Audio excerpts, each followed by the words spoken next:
Hero Academia, episódio 135, resumo e análise. Já deixa o seu like e se inscreve no canal para mais conteúdos incríveis. Muito obrigado a você que está se inscrevendo e curtindo esse vídeo. O episódio começa com Dark Deku indo com uma equipe na mansão da floresta Hybori, seguindo a pista dada pela Lady Nagan. Deku deixa a cautela de lado e segue na frente, contando que All For One e Shigaraki ainda não podem roubar o One For All. Ao entrarem, eles verificam que o local está vazio. All For One já havia previsto que Lady Nagan poderia mudar de lado e preparou uma mensagem para o Deku que continua furioso com All For One. Na mensagem, All For One tenta jogar o Deku para baixo em relação ao caminho que ele escolheu. Ele diz ter perdido o interesse no All Might e que agora é a vez do Deku. Depois disso, o local todo explode. A cena seguinte já mostra os super-heróis reunidos em outro local, todos conseguiram se salvar. E nessa parte eles perderam a oportunidade de valorizar o senso de perigo do Deku. Eles simplesmente resolveram dizer que os super-heróis escaparam por um triz. Na reunião todos parecem estar frustrados, e nessa conversa é revelado que Lady Nagan, apesar de muito ferida, ainda está viva. Deadshot pergunta se não é hora deles contarem a todos os super-heróis sobre o One For All do Deku, pois assim eles poderiam expandir as buscas. Em princípio, o Endeavor não responde, depois ele comenta sobre Death Arms ter se aposentado, e isso aconteceu porque ele não aguentou a pressão da crítica da população. Na última batalha ele teve importante participação para dar conta dos espiões do front. Endeavor segue relatando que a imprensa está chegando cada vez mais perto do Deku e os super-heróis aposentados estão vazando informações. Ele afirma que se souberem do segredo do Deku pode haver uma reação em cadeia de negatividade concentrada nele. Ao ser questionado porque o All For One não conta sobre o segredo do Deku, o Endeavor supõe que ele não faz isso justamente porque se todo mundo soubesse sobre o Deku eles teriam que isolá-lo e aí o All For One não conseguiria pegar o One For All. Quer dizer, em tese ficaria mais difícil. O Endeavor chega à conclusão que Deku precisa continuar agindo para que eles possam descobrir mais pistas sobre o All For One. O Endeavor verifica que o Shoto está fazendo uma ligação para ele e resolve ignorar. All Might liga para o Hawks para avisar que o Deku enfrentou outro assassino e o venceu na hora. Mostra a cena logo após o Deku ter feito isso e ele conta para All Might que não havia nenhuma informação com o assassino e pede para que ele tome cuidado porque o cara pode explodir. Deku está partindo e o All Might o chama para entregar um pouco de comida, pois o Deku não tem se alimentado. Com a voz um tanto sombria, o Deku diz estar bem e que All Might não precisa segui-lo. Deku se lembra das palavras do All For One. All Might tenta insistir para que Deku se cuide, mas ele justifica que consegue se mover ainda com 100% e sem efeitos colaterais. All Might entende que o Deku está tentando não envolvê-lo e pretende seguir sozinho como sucessor do One For All. Acontece um flashback em que o All Might disse ao Deku que ele não precisava mais se inspirar nele. Deku mais uma vez diz que All Might não precisa se preocupar, mas o All Might se lembra da promessa que fez e tenta impedir que Deku siga assim, pois ele sabe o fardo que o Deku carrega. All Might quer que o Deku não se esforce tanto e descanse, mas não consegue alcançá-lo. All Might cai e o Deku deixa ele para trás. Infelizmente, apesar de dois heróis em cena, o rango não foi salvo. Alguém estava observando os dois e logo é revelado que esse alguém é o Stain, ou seja, o All Might corre perigo e a cena se encerra com esse suspense. A cena seguinte mostra Deku caminhando na chuva e uma pessoa está falando sobre ele. Ela menciona o fato do Deku ter muitas individualidades como All For One e cogita que ele possa ser talvez um Nomus, mas diz que soube que ele salva pessoas. E essa é a descrição do Dark Deku, ele está sempre machucado, coberto de sangue e terra. Eu diria mais que isso porque o Deku aparece em farrapos, parece cansado, mas também obcecado. A voz dessa pessoa que está falando diz que ele não parece um super-herói. Endeavor se comunica com Deku dizendo que desse jeito o corpo dele não vai aguentar e avisa que eles precisam decidir a data para mandar super-heróis do exterior, pois com mais pessoas eles terão mais estratégia e o Deku é a chave, por isso ele não pode se desgastar ali. Deku responde que consegue se mover e está bem. E temos aqui este frame que é total Dark Deku, em que ele fala com uma voz mais sombria que eles não podem dar tempo para os vilões se prepararem. Até mesmo os antecessores do All For One estão preocupados com Deku. O primeiro inclusive diz que não é hora para o Deku se esforçar mais, mas ele ignora todos eles. Dentro do One For All, os antecessores estão reunidos e comentam que Deku está usando o poder de todos para se tornar um super-herói que salva pessoas com problemas em todo lugar. O segundo diz que Deku está no caminho certo e eles não podem permitir que ele pare. Deku salva algumas pessoas e uma mulher fica bastante assustada e pergunta se ele trabalha para o All For One.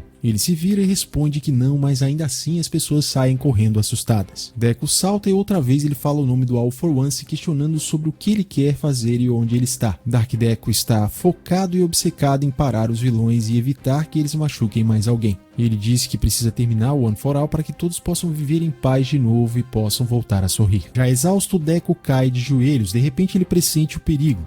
Um vilão oportunista surge exatamente nesse momento de fragilidade do Deku para atacá-lo e derrotá-lo. Ele é mais um foragido do Tártaro e também um assassino enviado pelo All for One. Deku espera conseguir informações sobre o All for One e o Dictator controla as pessoas para lutarem contra o Deku. Por sua vez, ele se lembra que o vilão foi capturado pelo Crust. Deku sabe qual é a individualidade do oponente e como neutralizá-la, mas imagina que Dictator tem um plano contra isso. Deku fica pensando em como vai reagir para não machucar as pessoas até que as pessoas chegam nele. Enquanto estão rasgando a máscara do Deku, ele decide que vai fazer todos voltarem ao normal, ao mesmo tempo que diz que vai resolver tudo. Porém, o Deku parece atônito. De repente, Bakugou surge atacando o Dictator. Em seguida, mostra o segundo dizendo esta frase sem completá-la. Deku olha para cima surpreso. Acontece um close no rosto do Bakugou e a palavra que completaria a frase do segundo aparece. Em seguida, mostra uma cena que aconteceu logo depois do Midoriya deixar a escola UA. Os alunos aparecem reunidos e falando sobre a situação do Deku. Bakugou fez uma suposição certeira. Apesar de tentarem, eles não conseguiram informações sobre isso direto da fonte. Shoto supõe que o Endeavor e os outros queriam esconder algo deles. Bakugou conta que o Calça Jeans e o Pelicano entraram em contato com Deku no hospital e o All Might. Aliás, esses apelidos são muito mais fáceis de se lembrar e também muito melhores do que os nomes originais e acredito que eles deveriam adotar esses nomes daqui pra frente. E a genialidade do Bakugou não termina por aqui, ele também deduz que foi o All Might que entregou as cartas, já que o Deku não queria se aproximar mais da escola. E assim ele conclui que os dois estão trabalhando juntos. A conversa vai se estendendo e Uraraka toma a frente dizendo que eles devem ir à força. Eles conseguem uma reunião com o diretor e o Endeavor. Shoto aproveita para perguntar por que o Endeavor está ignorando ele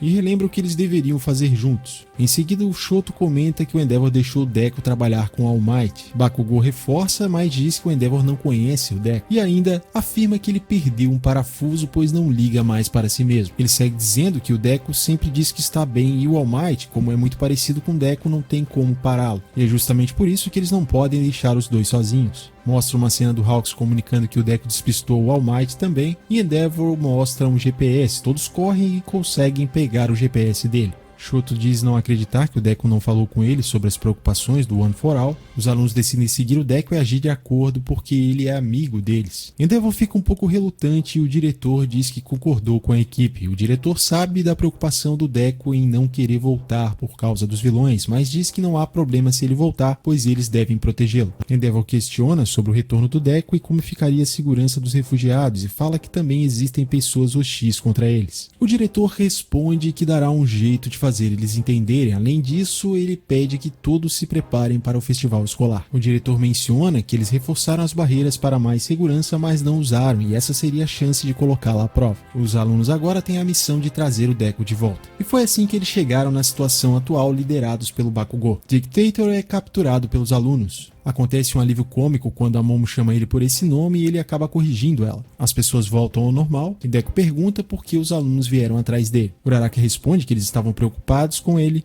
e Deku mais uma vez responde que está bem. Em seguida ele veste a máscara e fala para eles não se preocuparem e pede que se afastem. Bakugou aplaude e elogia de maneira irônica e pergunta se Deku consegue sorrir agora. Enquanto reativa o seu One for All, o Deku responde dessa forma e Bakugou provoca mandando esta frase. Ida diz acreditar que Deku não mudou e fala para eles fazerem isso juntos. O episódio se encerra com esse suspense do embate que pode vir a acontecer. Mas será mesmo que vai ter um embate dele contra a turma A ou o Deku vai simplesmente deixar todo mundo para trás e se mandar? Esse é um episódio que o Dark Deku está de volta com tudo e ele está mais sombrio e solitário do que nunca, além de obcecado por resolver tudo sozinho, ignorando o próprio bem-estar. E esse aspecto da personalidade dele é algo bastante interessante, porém muito longe de ser o que era o All Might. Dark Deku não traz aquela esperança e alegria que o All Might trazia. Ele deixa inclusive essa dúvida se ele é um vilão, se ele é um herói, e ele acaba causando um certo medo nas pessoas. E o Bakugou, do jeito dele, me pareceu querer fazer o Deku entender isso, de que ele está indo por um caminho diferente daquilo que ele sonhava em seguir. Apesar desse episódio não ser tão bom quanto o episódio 134 de My Hero Academia, o anime continua sendo melhor do que aquilo que a gente viu ali na batalha contra o Shigaraki. Até porque o hype para essa luta era muito maior e não foi tão bem trabalhado. Só penso que aquela parte lá que explode a mansão poderia ter explorado um pouquinho mais essa questão do Deku ter o senso de perigo. Sei lá, de repente podia ter feito um flashback mostrando exatamente como é que eles conseguiram escapar. E um bom gancho que deixaram aqui nesse episódio é o que o Stan vai fazer contra o All Might. Será que vai acontecer alguma coisa? Essa parte me chamou a atenção, eu queria ver uma continuidade boa em relação a isso. E você, o que achou do episódio 135 de My Hero Academia? Deixa sua opinião aqui nos comentários. Valeu e até o próximo vídeo. A vida é boa, mas pode ser melhor.